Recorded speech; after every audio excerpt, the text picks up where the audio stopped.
سلام به همه شما دوستان خوب و با صفای موشکام.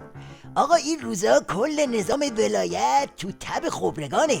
یعنی مجلس دایناسورای کپک زده نظام که فقط توش قر و پف میکردن، حالا به ناگهان تبدیل به موضوع اصلی جنگ و دعوا تو نظام شده. ملاحظه بفرمایید. آخوند طائب رئیس قرارگاه عمار: وای به حال مجلس خبرگان اگر دست فراری های از جهاد بیفتد. فتنه‌گران می‌خواهند مجلس خبرگانی را که محل اجتهاد و شیخیت است به محلی برای جنجال‌های سیاسی تبدیل کنند. حالا سوالی که پیش میاد اینه که اصلا ترس این جماعت واسه چیه؟ مگه این اکبر کوسه چه نقشایی تو سرش داره که دلواپسان نظام رو اینطوری به حول بلا انداخته؟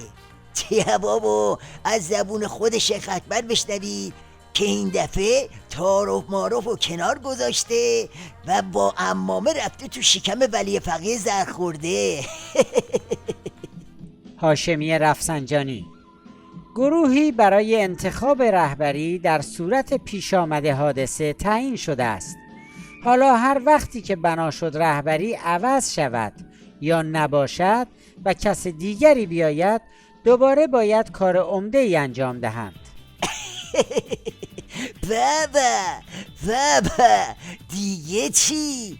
پیش آمد و حادثه و تعویض رهبری و بله دیگه، وقتی سید علی بافور 80 ساله با اون جسم ناقصش زهر میخوره همین میشه دیگه.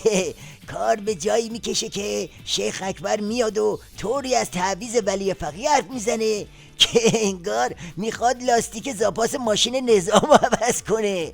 حالا بریم ببینیم یکی از آخوندهای گروه کوسه کیه. در دعوای بین اصولگرایان تندرو و آقای هاشمی، سید حسن خمینی به شکل روشن و علنی در سمت آقای هاشمی قرار گرفته و به سمت اصلاح طلبان و جریانهای سیاسی و میانه رو میل کرده است.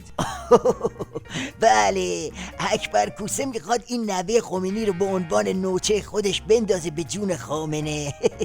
علتش هم اینه که میدونه که خامنه به این سادگی ها نمیتونه با اون طرف بشه، مدام مجبور نیش و کنایه بزنه و زمین سازی کنه.